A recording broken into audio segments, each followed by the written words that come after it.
আল্লাহর এক বান্দা তার বিবিকে নিয়ে সুন্দর জীবন যাপন করে, সুন্দরভাবে চলতেছে, বাড়ি গাড়ি অট্টালিকা কারখানা জাহাজ সব কিছু আছে। একদিন দুপুর বেলা স্বামী আর স্ত্রী বলে খাবার খাইতে বসছে। খাবার খাইতে বসার পর দরজার মধ্যে এসে কে যেন একটা আওয়াজ দিছে, কেউ আসো, আমি আজকে 2-3টা দিন যাবত কোনো খাবার খাইতে পারি না, আমার পেটের মধ্যে কোনো খাবার নাই, বড়ই কষ্ট, বড়ই ক্ষুধার্ত। আল্লাহর বান্দা বিবিকে বলে একটু বসো, আমি গিয়া দেখি কে আসছে। দরজা খুলে দেওয়ার পর দেখতেছে একটা সিরা লুঙ্গি, একটা কাপড় পরে, নরমাল কাপড় পরে ভিক্ষুক একটা থালা নিয়ে দাঁড়ায় আছে। বহু সময় পর দুপুরের টাইম, স্ত্রীর সাথে একটু খাবার খাইতে বসছি, তোদের মতো ভিক্ষুকের কারণে একটু সুন্দর মতো খাবারটাও খাওয়া যায় না। এই বলিয়া সাথে সাথে একটা ধাক্কা দিয়া ঘর থেকে ফালাইয়া দিস। ভিক্ষুক মানুষ 2 তলায় গিয়া ভিক্ষা চাইছে, 2 তলা থেকে নিচে পড়ে পাহাড়ের হাড্ডিটা ভেঙে গেছে। আসমানের দিকে তাকাইয়া বলতে লাগলো, মালিক, আসছিলাম তোমার বান্দার কাছে কিছু পাওয়ার জন্য, কিছু না দিলে না দিত, কিন্তু ফালায় দিল। আমার হাড্ডিটা ভেঙে গেছে, ঝরঝর করে চোখ দিয়া পানি বাহির হওয়া শুরু হয়েছে। মজলুমের কেউ না থাকলে একজন আছেন, তিনি কে? একটু জোরে বলেন না কে? মজলুমের বিচার যদি কেউ না করে, মজলুমের বিচার করার জন্য একজন বিচারক আরশে আজিমে বসে আছে। মজলুম ওই ভিক্ষুকটা যখন চোখের পানি ছেড়ে দিয়া কান্না করতে লাগলো, কান্না করতেছে, হাঁটতে পারে না, জমিনের মধ্যে বসে আছে, বারবার 2টা হাত তুলে আল্লাহর কাছে বলতেছে। কিছুদিন যাইতে না যাইতে ওই যে বড় লোকটা মানুষ, তার আস্তে আস্তে তার যে গুদাম ঘর কারখানা ছিল পুড়ে গেছে। ঘুম থেকে উঠার আগে আবার আরেকটা কল, তোমার যে জাহাজ ছিল ওই জাহাজটা পানির মধ্যে ডুবে শেষ হয়ে গেছে। এক এক করে যার যত সম্পত্তি ছিল, তার যত জায়গা জমি ছিল, আস্তে আস্তে সবগুলো শেষ হয়ে গেছে, দুর্বৃত্তরা নিয়ে গেছে। স্ত্রীরা বলতে লাগলো, স্বামী তুমি অনেক বড় লোক মানুষ, কিন্তু আজকে তোমার কিছুই নাই, এখন তো তোমার সাথে আমার থাকাটা বড় কষ্টর ব্যাপার। এরকম স্ত্রী আছে না নাই? স্বামীর দুর্দিনে থাকে না, কিন্তু সুদিনে থাকার চেষ্টা করে। সুদিনে দেখবেন স্বামীর থেকে তেল মান যায়, কিন্তু দুর্দিনে আসলে স্বামীর দিকে দেখবেন ওই স্ত্রীর দিকে তাকানোই যায় না। আছে না? ওগুলো প্রকৃত স্ত্রী না।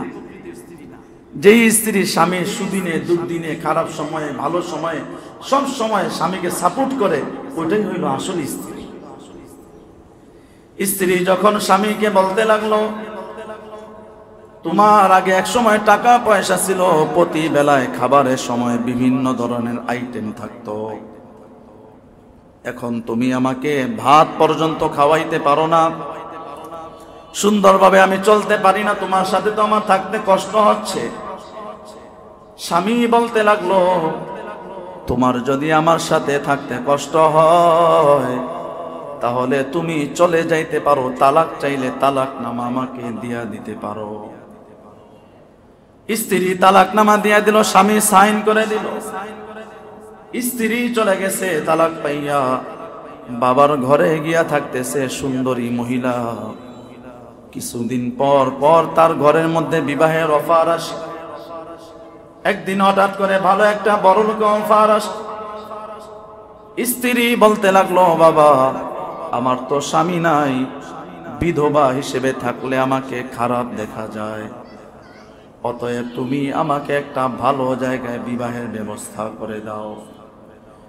বড় লোক স্বামী পাওয়ার পর তার বাবা তাকে বিবাহ দিয়া দিস। বিবাহ হয়ে যাওয়ার পর নতুন স্বামীর সাথে সুন্দরভাবে খাওয়া দাওয়া ঘোরাফেরা করতেছে।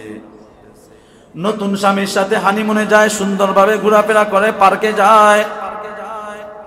হঠাৎ করে একদিন পার্কের মধ্যে ঘুরতেছে আর দেখে তাদের সামনে একটা ভিক্ষুক এসে দাঁড়াইছে। আমি বহুদিন হয়ে গেছে কিছু খাইতে পারি না, আমাকে কিছু দাও। ওই নারী, ওই মহিলা দেখার সাথে সাথে জমিনের মধ্যে বসে গেছে। দ্বিতীয় স্বামী বলতে লাগলো, তুমি বসে গেছো কারণ কি? স্ত্রী বলতে লাগলো, এই যে ভিক্ষুকটাকে দেখতেছো, এটাই হইল আমার প্রথম স্বামী। তোমার প্রথম স্বামী? আচ্ছা আমি একটু দেখি তো তাকাইয়া। সেও দেখার জন্য গেছে, গিয়া দেখে আমি যা ধাক্কা খাইয়া 2 তলা থেকে পড়ে গিয়া আমার হাড্ডি ভেঙে গেছিল, এটাই তো দেখি সেই নিমক হারাম। এগুলো সব আল্লাহর খেলা। আল্লাহ খেলা দেখায় দেন। যারে তুমি ধাক্কা দেয়া ফালাই দিছো, তারে আল্লাহ টাইম না উপরে উঠায়, আর তুমি ধাক্কা দিছো, আল্লাহ তোমার ধাক্কা মেরে ফালাই। এটাই আল্লাহ তাআলার খেলা।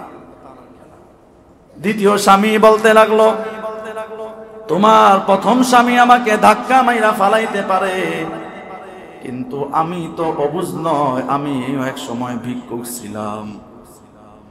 খাবারের কষ্ট আমি বুঝি, টাকার কষ্ট আমি বুঝি। কিছু টাকা পকেট থেকে বাহির করে দিয়া বলল, যান আপনি সুন্দর করে দিন যাপন করেন। ওই সময় প্রথম স্বামী বলতে লাগলো, আল্লাহ আমি বুঝি নাই তোমার খেলা কত বড় কঠিন। সৃষ্টিকে কষ্ট দিলে স্রষ্টা সহ্য করতে পারেন না। সন্তানকে যদি কষ্ট দেওয়া হয়, বাবার সামনে যদি সন্তানকে কেউ দুর্ব্যবহার করে, বাবা কি তাকে দেখে নাকি? বলেন, তাকে দেখে।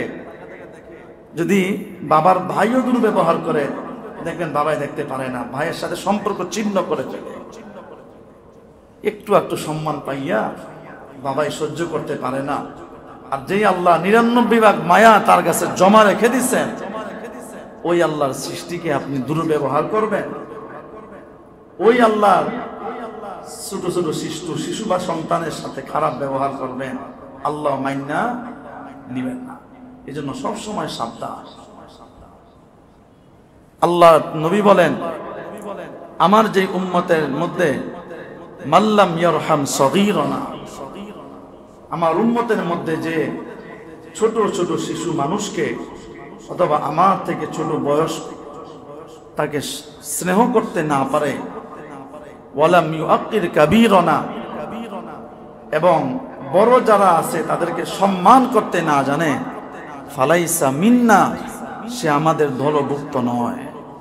সে আমাদের কি নয়? একটু কথা বলবে, কি নয়? দলভুক্ত নয়।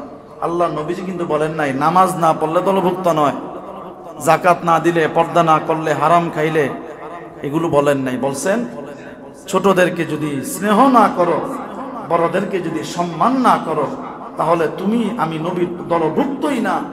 কিয়ামতের দিন তুমি ইসলামের মধ্যে ছিলে, আমি নবী স্বীকারই করব না। এজন্য টাকার বাহাদুরি, শক্তির বাহাদুরি, নিজের বয়স হয়ে গেছে বাহাদুরি, এগুলো করা ঠিক না। একটা 2 বছরের বাচ্চা, 1 বছরের শিশু সন্তান, সে কিছু বুঝে না, তাকে দেখলে একটু আদর করে দেন, কপালের মধ্যে একটু আঙ্গুলটা টানেন, একটু নাকটা লাড়াচাড়া করেন, কপালের মধ্যে একটা চুমু দেন, ঠোঁটের মধ্যে একটা চুমু দেন। শিশু বাচ্চা কিছু বুঝবে না, কিন্তু আল্লাহ খুশি হবেন, দেখো আমার সৃষ্টিটার সাথে কত খেলা করতেছে। তখন আল্লাহ পাক ও ফেরেশতাদেরকে লাগাই দিবেন, তোমরাও আমার বান্দার প্রতি খুশি হয়ে যাও, তার সম্মানটা বাড়ায় দাও। সব সময় এটা মাথায় রাখতে হবে, একটা মানুষকে কষ্ট দিলে, একবার নবীজি সাহাবী আরেকজন সাহাবীকে দেখে, আমরা অনেককে বলি না বাইটটা, কাইল্লা, চান্দু বলি না? সবাই যেমন তাকায় আছেন, সবাই আল্লাহর ফেরেশতা, কিছুই বুঝেন না। হ্যাঁ, এরকম বলে না? বলে। আমার সামনে গত পরশুদিন এই মসজিদের মধ্যে এক মুসল্লি আরেক মুসল্লিরে বলছে বাইকটা, পরে আরেকজন আমার সামনে থেকে বলছে আপনি তো নিজেই বাইকটা মিয়া। বুঝছেন? এগুলো বলে। কালু মিয়া, হাবু মিয়া, লেবু মিয়া, চান্দু মিয়া, এগুলো বলেন আছে এরকম, এগুলো ঠিক না। আল্লাহ নবীজির সামনে এরকম একজন সাহাবী আর একজন সাহাবীকে এরকম বসে বাইকটা বস, বুঝেন তো, মানে বেটে বেটে খাটো করে যে সৃষ্টি। এখন বলেন তো বেটে অথবা খাটো এটা কি কারো হাতে আছে? এটা আল্লাহ পাক সৃষ্টি, আল্লাহ পাক দিছে। প্রতিটা মানুষেরই দেখবেন একটা না একটা খুঁত আছে, প্রতিটা মানুষের একদিক না একদিক দিয়ে দেখবেন একটা সমস্যা আছে, কোনটা প্রকাশ পায় কোনটা প্রকাশ পায় না। যখন নবীজির সামনে এই কথাটা বলছে, নবীজির সাথে সাথে বললেন তুমি তওবা করো, তুমি আমার সাহাবী হইতে পারো ঠিক, কিন্তু তোমার ভিতরে এখনো ঠিক হয় নাই। তুমি ওকে যে বাইকটা বলছো, এই বেটে বলার কারণে যে পাপটা হইছে, এই পাপটা যদি সমুদ্রের মধ্যে ছেড়ে দেওয়া হয়, সাগরের মধ্যে, যে সাগরের পানি শেষ করা সম্ভব না, এটার মধ্যেও যদি ছেড়ে দেওয়া হয় তাহলে সমস্ত সাগরের পানি আলকাতরার মতো কালো হয়ে যাবে। এত জঘন্য অপরাধ, কিন্তু আমরা হর হামেশা এগুলো বলতেই আছি, এগুলো ঠিক না। আপনাকে যদি কেউ এরকম বলে কাল্লা মিয়া কেমন লাগবে আপনার কাছে, অথবা আপনাকে যদি কেউ বলে ওই বল্টু কেমন লাগবে, এরকম বলে না বল্টু, এগুলো ঠিক না, এগুলো বলা চাই না। মুখ দিয়া জবান দিয়ে একটা কথা বাহির করার আগে চিন্তা করা লাগবে সে আমার কথায় কষ্ট পাবে কিনা। এটা বুঝবো কখন? অপর মানুষ সে আমার কথায় কষ্ট পাবে কিনা এটা বুঝবো কখন? যখন নিজেকে আমি ওই স্থানে নিব। যেমন আমাকে যদি কেউ বল্টু বলে, আমাকে যদি কেউ কাল্লা বলে, ভালো লাগবে? একটু কথা বলে না, ভালো লাগবে? আমার যেমন একটা মন আছে, আমি যাকে বলতেছি তারও তো একটা মন আছে। সে গরিব হোক, সে আমার ভাড়াটিয়া হোক, সে যে কি হোক, কিন্তু তারেও তো আল্লাহ মন দিছেন, মন দিছেন না?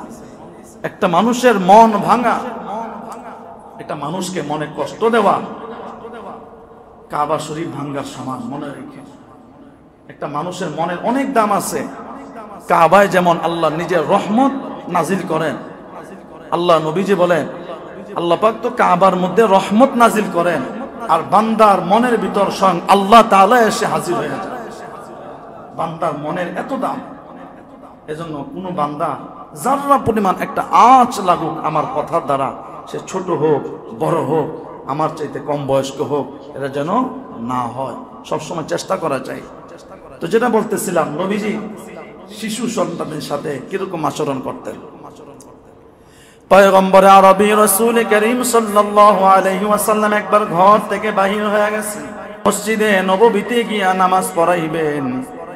মসজিদে নববীতে গিয়া তিনি সাহাবায়ে কেরামদেরকে ইমামতি করবেন। রাস্তা দিয়ে হেঁটে যাইতেছেন, মাঠের কিনারে দেখেন একটা শিশু বাচ্চা বসে কান্না করতেছে। নবীজি জিজ্ঞাসা করলেন, বাবা তুমি এখানে বসে কেন কাঁদো? অন্যান্য বাচ্চারা তো খেলা করতেছে, কারণটা কি, কান্দো কেন? বাচ্চাটা বলতে লাগলো, হুজুর আমার মা নাই, আমার বাবা নাই, এই পৃথিবীতে আমার আপন বলতে কেউ নাই। আজকে আমার বাবা নাই বলে আমি এতিম, এই জন্য আমাকে তারা খেলাধুলার মধ্যে নিতেছে না, এই জন্য আমি মাঠের কিনারে বসে কান্না করতেছি। পয়গম্বর আরবি রাসূল করিম সাল্লাল্লাহু আলাইহি ওয়াসাল্লাম বলতে লাগলেন, তার চেহারার মধ্যে যেই পানি পড়তেছে, পানিটা মুছে দিতেছেন, সাথে সাথে নবীজিও কান্না করতেছেন। বাচ্চাটা বলতে লাগলো, পয়গম্বর আমি কান্না করতেছি এই জন্য আপনিও কান্না করতেছেন নাকি? নবীজি বলতে লাগলেন, না না না, তোমার যেমন মা নাই আমি নবীরও মা নাই, তোমার যেমন বাবা নাই আমি নবীরও তেমন বাবা নাই, জন্মের পরে আমি আমার বাবাকে দেখি নাই, বাবা কবর দেখতে গিয়া মাকেও হারাইছি, মা বাবা হারানোর কষ্ট আমি নবী জানি কতটা কষ্ট। তুমি কাঁদিও না, তুমি আমার ভাই। এই কথা বলে নবী জমিনের মধ্যে বসে গেছেন। জমিনের মধ্যে বসে নবীজি নিজের কাঁধটা, দুইটা কাঁধ দেখে বলতেছেন, তুমি আমার কাঁধে উঠে বসো, তুমি আমার কাঁধে উঠে বসো। বাচ্চাটা বলতে লাগলো, পয়গম্বর, আমি শিশু মানুষ হইতে পারি, কিন্তু আমি নবীকে চিনি। যেই নবীর চেহারার মধ্যে মশা মাছি পড়া হারাম, যেই নবীকে কষ্ট দেওয়া হারাম, ওই নবীর কাঁধে ওঠা তো বেয়াদবি, আমি বসতে পারবো না। নবী বললেন, উঠো, আমি তোমাকে বসতে বলছি, এটা কোনো ধরনের বেয়াদবি হবে না। তুমিও এতিম, আমি নবীও এতিম। নবীজি বিবস্ত্র সন্তানটাকে কাঁধে উঠাই ফেললেন। কাঁধে উঠাইয়া নবীজি ঘরের দিকে রওনা করলেন। ঘরে গিয়া আম্মাজান আয়েশা সিদ্দিকা রাদিয়াল্লাহু আনহাকে বললেন, আয়েশা, আমার শরীরের মধ্যে যেই চাদরটা আছে, এই চাদরটা তুমি দুইটা ভাগ করে, একটা ভাগ দিয়ে সন্তানটাকে, এই বাচ্চাটাকে তুমি জামা বানায়া দাও।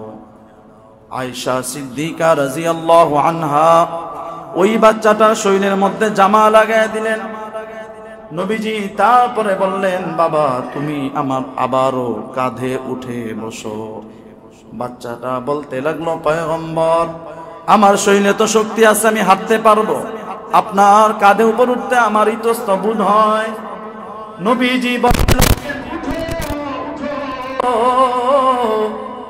তুমি যদি আমি যদি তোমাকে স্নেহ করি, আদর করি, তাহলে আমার উম্মত ছোট বাচ্চাদেরকে আদর করবে, আর আমি যদি শিশু বাচ্চাদেরকে সম্মান না করি, আমার উম্মত শিশু বাচ্চাদেরকে আদর করবে না।